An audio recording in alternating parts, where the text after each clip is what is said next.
볼 때면 제목이 있는 시편들이 있습니다. 그 제목을 통하여서 그 시편이 기록된 구체적인 상황들을 알 수 있습니다. 예를 들면 시편 52편의 상황은 제목에서 알려주고 있듯이 에돔인 도액이 사울에게 이르러 다윗이 아히멜렉의 집에 왔다고 그에게 말하던 때에, 이렇게 기록되어 있기 때문에 시편 52편의 상황을 생각하며 이 시편을 읽어 내려갈 수 있습니다. 시편 54편도 마찬가지로 10사람이 사울에게 이르러 말하기를 다윗이 우리가 있는 곳에 숨지 아니하였나이까 하던 때에, 다윗이 어떤 상황 속에 있는지, 그리고 그 상황에서 무엇을 했는지, 그것을 생각하며 그 시를 읽어 내려갈 수 있습니다. 하지만 오늘 우리가 살펴보는 이 시편에는 상황을 알 수 있도록 하는 제목이 나오고 있지 않습니다. 하지만 오늘 본문을 보면은 다윗이 어떤 상황 가운데 있는가를 우리가 볼 수 있습니다. 오늘 본문 3절을 보면은 원수의 소리와 악인의 압제가 나오며 그들로 인하여서 죄악이 더하여지고 핍박을 받는 상황 가운데 있다라고 말하고 있습니다. 다윗이 이러한 원수와 악인에게 핍박을 받는 일은 많이 있었습니다. 그의 삶 속에서는 언제나 쫓겨다니는 상황이었고, 그가 왕이 되기 전, 또 왕이 된 후에도 그에게는 늘 고난과 고생의 길이 그를 늘 따라왔습니다. 그런데 오늘 시편에서 다윗의 호소가 조금은 다르다라는 것을 우리가 볼 수 있습니다. 우리 함께 본문 4절을 보면은 내 마음이 내 속에서 심히 아파하며, 이렇게 다윗이 말하고 있는 것을 볼 수 있습니다. 이전에 다윗이 원수나 아니면 대적, 악인의 핍박으로 인하여서 목숨의 위협과 또 극적인 상황으로 두려움과 떨림과 공포가 있었지만, 다윗의 마음이 그 속으로부터 심히 아프다라고 하는 그러한 고백은 나오지 않았습니다. 그러나 오늘 본문에는 그의 마음 속에서부터 아픔이 나오고 있다라고 고백하고 있는 것이죠. 왜 다윗의 마음이 속에서부터 심히 아프다라고 하는지를 우리는 12절과 13절 그리고 14절을 통하여서 알 수 있습니다. 우리 함께 본문 12절에서 14절을 함께 읽어보도록 하겠습니다. 시작. 나를 책망하는 자는 원수가 아니라 원수일진데 내가 참았으리라. 나를 대하여 자기를 높이는 자는 나를 미워하는 자가 아니라 미워하는 자일진데 내가 그를 피하여 숨었으리라. 그는 곧 너로다. 나의 동료, 나의 친구요, 나의 가까운 친구로다. 우리가 같이 재미있게 의논하며 우리와 함께하여 하나님의 집 안에서 다녔도다. 아멘. 다윗에게 죄악을 더하게 하고 핍박하는 자들, 사망의 그 위협을 주는 원수와 악인이 바로 다윗의 동료, 친구, 그리고 가까운 친구라고 말하고 있습니다. 그리고 다윗은 그들과 그저 가까이 지낸 것이 아니라 함께 하나님 집안에서 하나님을 예배하며 찬양하며 교제를 누렸다라고 말하고 있습니다. 그러나 이 모든 것들이 깨지고 동료가 원수가 되고 친구와 가까운 친구들이 자신을 압제하는 악인이 된 상황을 지금 맞닥뜨리고 있다라는 것입니다. 그래서 그가 고백하기를 마음이 속에서부터 심히 아프다라고 고백하는 것이죠. 이러한 상황 속에서 다윗은 무엇을 하고 있으며 또 그가 바라보고 있는 것은 무엇인가를 오늘 함께 나누어 보고자 합니다. 하나님께서는 다윗에 대하여 열왕기상 15장 5절에 이렇게 말씀하십니다. 이는 다윗이 햇사람 우리아의 일 외에는 평생에 여호와 보시기에 정직하게 행하고 자기에게 명령하신 모든 일을 어기지 아니하였음이라. 아멘. 다윗이 이러한 삶을 살아갈 수 있었던 이유가 무엇이었습니까? 그가 늘 고백하고 기억하는 것은 자신에게 일어나는 모든 일은 하나님께서 행하시는 일이다라는 것을 분명하게 알고 있었습니다. 시편 52편을 보면 다윗이 사울을 피해 노브로 갔을 때에 아히멜렉 제사장의 도움을 받게 됩니다. 아히멜렉 제사장은 다윗이 사울에게 쫓기고 있는 상황을 모르고 있었습니다. 그리고 다윗은 아히멜렉에게 왕의 명령을 수행하기 왔고 비밀스럽게 이를 처리하라는 명령을 받았다라고 말합니다. 이에 아히멜렉은 다윗에게 먹을 것과 무기를 건네줍니다. 이것을 에돔 사람 도액이 보고 사울에게 가서 모든 사실을 알려줍니다. 이것을 들은 사울은 몹시 화내며 아히멜렉 제사장뿐만 아니라 노베에 있는 제사장 85명과 노베에 살고 있는 모든 사람과 가축을 죽이게 됩니다. 그 중에서 아히멜렉의 아들 아비아달이 다윗에게로 와서 모든 일을 말하죠. 이 말을 들은 다윗은 이 일이 자신 때문에 일어난 일이다라고 자책하기도 합니다. 만약 우리가 이러한 상황이나 비슷한 상황을 마주하면 어떻게 하겠습니까? 나 때문에 상처를 받았다라고 말을 하거나 나 때문에 신체나 재산에 피해를 입었다라고 말한다면 내 자신이 미워지고 또 자책하고 주저앉을 수도 있을 겁니다. 다윗도 그랬을 겁니다. 그러나 다윗의 다른 점이 무엇입니까? 시편 52편 9절에서 주께서 이를 행하셨으므로 내가 영원히 주께 감사하고 주의 이름이 선하심으로 주의 성도 앞에서 내가 주의 이름을 사모하리이다. 아멘. 이러한 일을 행하시고 이러한 모든 것들을 허락하시는 이가 하나님이다라는 사실을 그가 고백하고 있습니다.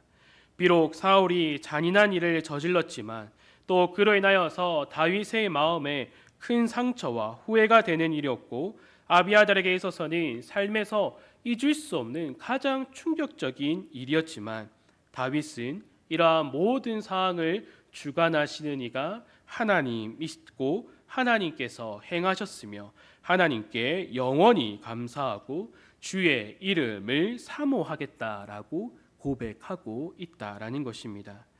그가 이렇게 고백하는 것은 하나님의 계획을 우리가 다 이해할 수는 없지만 그 속에서 하나님의 인자하심을 깨닫고 악인은 자신의 힘을 하나님이 아닌 재물의 풍부함과 사람으로부터 얻지만 하나님께서 하나님을 사랑하는 또 하나님의 자녀와 백성들에게 하나님의 집에 있는 푸른 감람나무와 같이 기르시고 또 하나님의 인자하심을 의지하도록 만들어 가심을 깨달아서 다윗이 이러한 고백을 하고 있다라는 것입니다.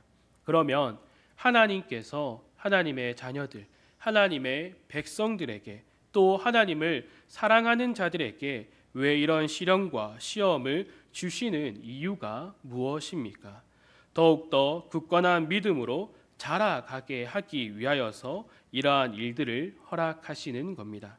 그러나 우리가 알아야 할 것이 있습니다. 하나님께서 주시는 시련과 시험을 받는다고 해서 모두가 굳건한 믿음으로 자라간다라는 것이 아니다라는 것입니다. 사울 왕을 한번 생각을 해 봅시다. 그는 기름 부음을 받아 이스라엘의 첫 번째 왕이 된 사람이었습니다.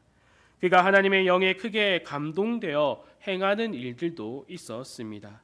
그리고 그가 왕이 되어 이스라엘을 다스린 지 2년째 되던 해에 그에게 한 가지 시험이 다가옵니다. 블레셋과 전투를 앞두고 있었습니다.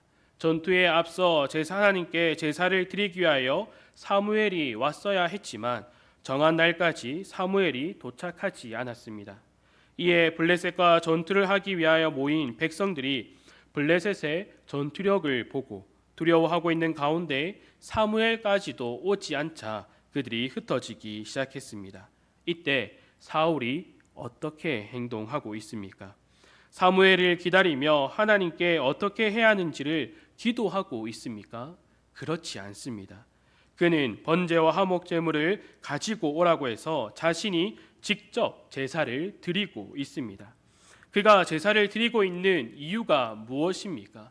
오직 하나님만을 의지하겠습니다라고 말하는 것이 그의 목적이었습니까? 그렇지 않습니다. 하나님께 감사하고 하나님만을 의지함으로 나타내는 것이 아니라 사람들이 떠나가고 있으니까 전쟁을 해야 하는데 중요한 것이 사람이다라고 생각했기 때문에 그가 번제와 화목 제물을 가져오라라고 말한 다음에 자신이 직접 그 제사를 올리고 있다라는 것입니다. 번제를 마치니 사무엘이 왔고 사무엘은 사울을 책망합니다. 사무엘의 책망에 사울은 자신의 죄를 깨닫고 고백하며 하나님께 회개하는 것이 아니라 그의 행동이 어떠한 모습이 이어집니까? 그는 하나님께 자신의 잘못을 고백하지 않습니다. 오히려 사울은 사무엘이 떠나고 나서 자신에게 남은 백성이 몇 명인가를 세는 작업부터 하고 있습니다. 이후에 사무엘은 사울에게 여호와의 말씀을 들을 것을 계속해서 알려줍니다. 그 떠났던 마음을 돌이켜서 오직 하나님만을 의지해야 한다라는 것을 계속해서 알려줍니다. 그러나 사울은 돌이키지 않습니다. 그에게 여러 가지 시련과 시험이 계속해서 주어지지만 그때마다 그는 자신을 의지할 뿐입니다. 다윗을 죽이려고 다윗을 쫓아가다가 오히려 자신이 죽을 수 있었던 상황에서도 다윗이 어떻게 말하고 있습니까? 사울에게 하나님께서 기름 부어 왕으로 세운 자를 어떻게 죽일 수 있겠습니까? 라고 다윗이 말합니다. 하나님께서는 이 사울을 세우셨다라는 것을 다윗을 통하여서 사울에게 알려주십니다. 그러나 사울의 반응은 어떠합니까?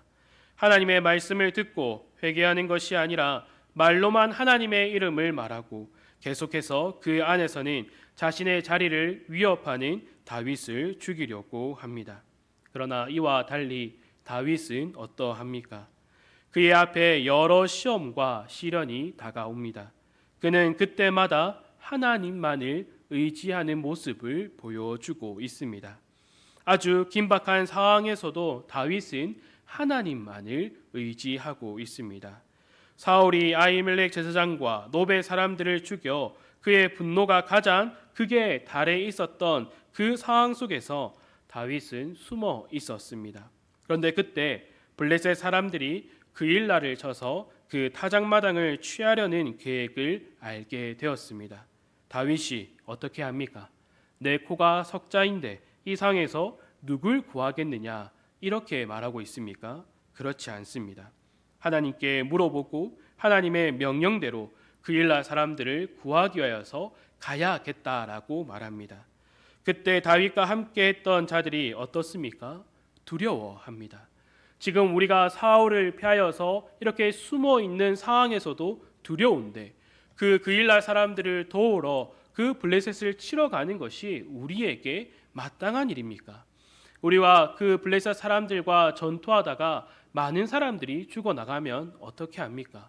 그리고 비록 그 전쟁에서 승리하였다 할지라도 우리가 상처를 입었을 때에 사울이 오게 된다면 우리는 그 즉시 다 죽지 않겠습니까? 이러한 말들을 합니다. 다윗이 이러한 사람들의 말을 듣고 어떠한 행동을 합니까? 아, 그렇구나. 내가 미처 그것까지는 생각하지 못했다라고 말하고 있습니까? 그렇지 않습니다. 그들 앞에서 하나님께 기도합니다. 더욱더 하나님의 뜻을 구하는 모습을 보여주고 있습니다. 그리고 하나님의 말씀대로 블레셋과 전투를 하고 그일라 사람들을 구해냅니다. 그러나 그 후에 어떤 일이 또 생겨납니까? 사울이 다윗이 어디 있는지를 알게 됩니다. 많은 사람들의 걱정이 그대로 현실이 된 것이죠. 그일라 성읍을 에워싸서 다윗을 죽이려고 하려는 그 사울의 계획을 듣게 됩니다. 이 사실을 안 다윗이 어떻게 합니까? 곧바로 그일라 성읍을 나와서 도망가고 있습니까? 아니면 자신이 그 목숨을 다해서 구해줬는데 자신을 배반하려고 하는 그 그일라 사람들에게 화를 내고 있습니까? 그렇지 않습니다. 다윗은 다시 하나님께 기도합니다. 소문처럼 사울이 오는 것이 맞습니까? 그리고 우리가 도와준 그일라 사람들이 우리를 사울에게 넘기겠습니까? 라고 물어봅니다.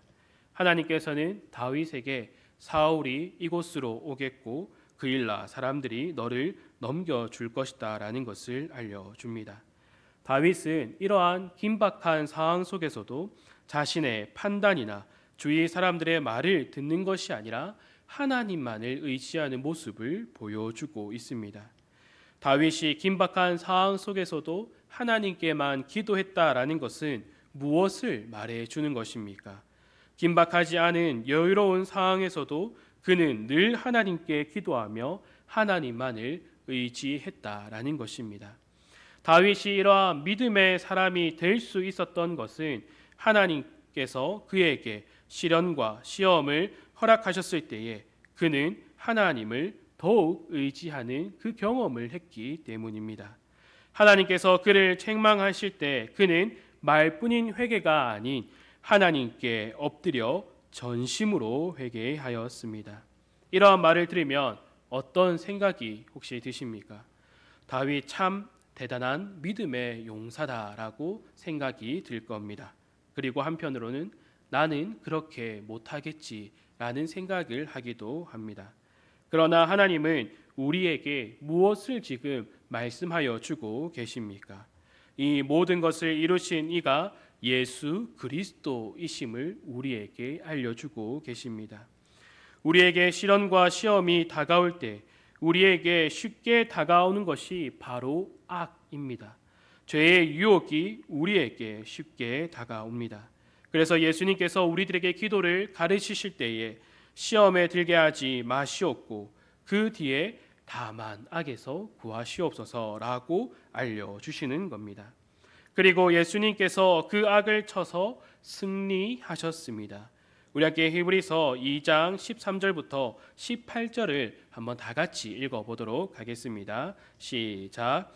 자녀들은 혈과 육에 속하였음에 그도 또한 같은 모양으로 혈과 육을 함께 지니심은 죽음을 통하여 죽음의 세력을 잡은 자 곧 마귀를 멸하시며 또 죽기를 무서워함으로 한평생 매여 종노릇하는 모든 자들을 놓아주려 하심이니 이는 확실히 천사들을 붙들어 주려 하심이 아니요 오직 아브라함의 자손을 붙들어 주려 하심이라.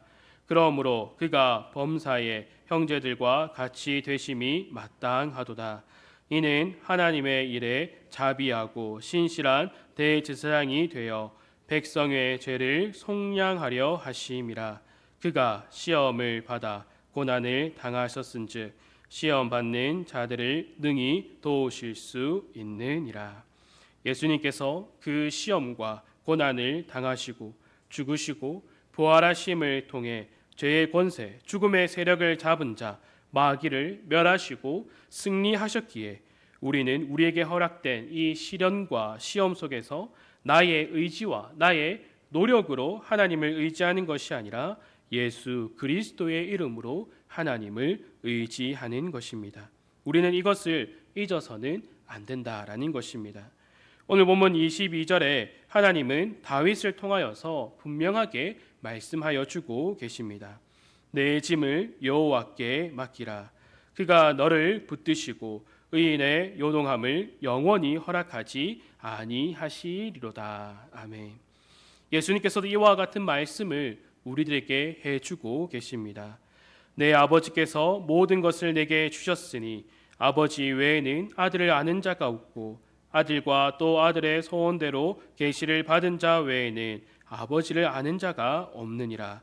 수고하고 무거운 짐진 자들아 다 내게로 오라. 내가 너희를 쉬게 하리라. 나는 마음이 온유하고 겸손하니 나의 멍에를 메고 내게 배우라. 그리하면 너희 마음이 쉼을 얻으리니 이는 내 멍에는 쉽고 내 짐은 가벼움이라 하시니라. 아멘. 하나님께 짐을 맡기는 것, 이것은 학생이 학교나 학원에 마치고 집에 와서 가방을 휙 던져두고 정리는 엄마가 알아서 해주겠지라고 책임을 떠맡기는 것이 아닙니다. 하나님께 짐을 맡긴다라는 것은 나에게 있어서 무거운 짐만 선택해서 그 짐을 맡기는 것도 아닙니다. 예수 그리스도의 멍에를 함께 매는 것. 그래서 모든 것을 하나님의 뜻에 순종한 그 겸손의 왕 예수 그리스도처럼 똑같이 나의 모든 것을 하나님께 의뢰함으로 사무엘이 말한 것처럼 여호와께서 그의 마음에 맞는 사람으로 되어가는 것, 바로 이것이 하나님께 짐을 맡기는 것의 의미입니다. 하나님께서 하나님의 백성들을 짐을 하나님께 맡기도록 시련과 시험과 고난을 허락하신다라는 겁니다. 그리고 이 모든 것을 예수님께서 다 이루셨기 때문에 우리는 예수님께서 걸어가신 그 발자취를 따라가며 살아가야 한다라는 것입니다. 그리스도의 발자취를 따라가며 더욱 그를 닮아감으로 하나님의 뜻만을 구하고 그 뜻에 순종하는 하나님께 모든 짐을 맡기는 성도들이 되기를 간절히 소망합니다. 그런데 우리들에게 문제가 생길 때가 있습니다. 우리가 그리스도의 발자취를 따라가며 그리스도를 더욱 닮아가기를 바라며 하나님의 뜻을 구하며 하나님만을 의지하겠다라고 다짐하고 기도의 자리로 나왔을 때에 어떤 일이 생겨납니까? 다윗도 이러한 문제가 생겨났다라고 고백하고 있습니다. 나는 하나님께 부르짖으리니 여호와께서 나를 구원하시리로다. 다윗도 똑같이 하나님만을 의지하겠다라고 다짐하고 하나님만을 부르짖겠다라고 다짐합니다. 그리고 하나님께 간절히 부르짖죠. 그러나 곧장 그에게 다가온 것이 무엇입니까? 17절입니다. 저녁과 아침과 정오에 내가 근심하여 탄식하리니 여호와께서 내 소리를 들으시리로다. 아멘. 여기서 나오는 근심은 생각을 가득 채우다, 어떤 것에 관심을 기울이다라는 의미를 가지고 있습니다. 그가 기도하기로 결심하고 하나님 앞에 나왔을 때에 그에게 어떤 생각과 관심이 그의 심령을 가득 채우게 됩니까? 다윗이 처해 있는 상황에 대한 아픔과 걱정이 그의 심령을 가득 채우고 있다라는 것입니다. 우리와 동일한 모습을 가지고 있지 않습니까? 우리도 하나님께 다시 한번 간절히 기도하겠다라고 다짐하고 세상 자랑 다 버리고 오직 예수 그리스도를 따르겠다라고 다짐하지만 그때마다 우리 눈에는 세상이 더 보인다라는 것입니다. 기도하는 것 가운데에 다른 것들에 관심을 더 가지게 된다라는 거지요. 그래서 다윗은 저녁과 아침과 정오에 근심하여 탄식한다라고 고백하고 있는 것입니다. 다윗만 그랬습니까? 베드로도 그랬습니다. 바다 위를 걸어오신 예수님께서 오라라고 했을 때 그가 예수님을 바라보며 한 발짝 한 발짝을 움직였습니다. 그러나 그가 앞에 있는 예수 그리스도를 보다가 그 사이에 다가온 바람으로 인하여서 그가 물에 빠지게 됩니다. 이러한 상황이 왔을 때 우리는 어떻게 해야 합니까? 예수님께서는 그때에 어떻게 행하시고 있습니까? 예수님은 손을 내밀어 베드로를 붙잡아 주십니다. 그리고 베드로에게 믿음이 작은 자여 왜 의심하냐라고 말씀하십니다. 믿음이 작다고 책망하고 끝나는 것이 아닙니다. 베드로와 함께 다시 제자들이 있는 배로 올라타십니다. 그리고 제자들과 함께 다시 그 일들을 행하시는 모습들을 보여주고 있습니다. 다윗도 이러한 근심으로 인하여 탄식하고 있을 때에 무엇을 바라봅니까? 내가 이렇게 하나님 앞에 기도하겠다라고 다짐하고 하나님만을 의지하며 살아가겠다라고 다짐할 때에 나에게 많은 고민과 또 여러 가지 생각이 나의 심령을 채울지라도 나는 오직 여호와께서 나의 소리를 들으시다라는 것을 기억하며 늘 하나님 앞에 고백합니다라고 지금 말하고 있는 것입니다. 주 안에 사랑하는 성도 여러분, 하나님 앞에 기도하기를 간절히 사모하시기를 바랍니다.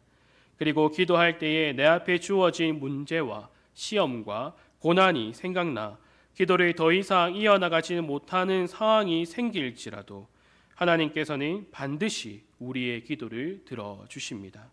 또 우리의 유일한 중보자 되시는 예수님께서 우리를 도와주십니다. 또 우리 안에서 역사하셔서 함께 하시는 그 함께 기도하시는 성령 하나님을 기억하며 끝까지 내 짐을 여호와께 맡기는 하나님의 백성으로 살아가시기를 간절히 소망합니다. 우리가 우리의 모든 짐을 여호와께 맡길 때 어떠한 일이 일어납니까? 오늘 본문 22절에서는 아주 분명하게 우리에게 말해주고 있습니다. 내 짐을 여호와께 맡기라. 그가 너를 붙드시고 의인의 요동함을 영원히 허락하지 아니하시로다. 그가 너를 붙드시고 의인의 요동함을 영원히 허락하지 아니한다라고 하나님께서 우리들에게 말씀해 주고 있습니다. 언제나 이러한 말씀을 기억하면서 하나님께 붙들린 자로 늘 하나님께서 이 모든 것들을 주관하시고 계획하시고 이루신다라는 것을 늘 기억하며 하나님께만 의지하고 하나님께만 기도함을 통하여서 더욱더 굳건한 믿음으로 그 믿음의 삶을 살아가는 우리 모든 성도들이 되기를 간절히 소망합니다. 함께 기도하도록 하겠습니다. 하나님 아버지 감사합니다. 우리가 하나님의 말씀을 듣고 그 말씀으로 인하여서 하나님 앞에 엎드려 간절히 기도하고자 할 때에 우리들에게 수만 가지의 생각과 수만 가지의 문제와 고난과 시련이 우리 가운데 있음을 고백합니다.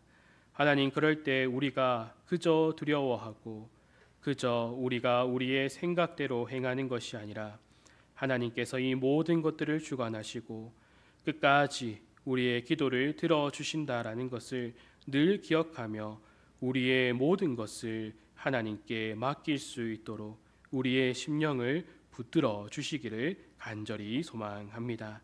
하나님께서 우리를 붙들어 주심을 통하여서 늘 하나님만을 의지하며 또한 우리가 하루하루를 살아갈 때에 아주 사소한 일까지도 하나님께 기도하며 하나님의 뜻을 구하며 살아가는 하나님 마음의 합한 자로 자라갈 수 있도록 우리를 붙들어 주시옵소서.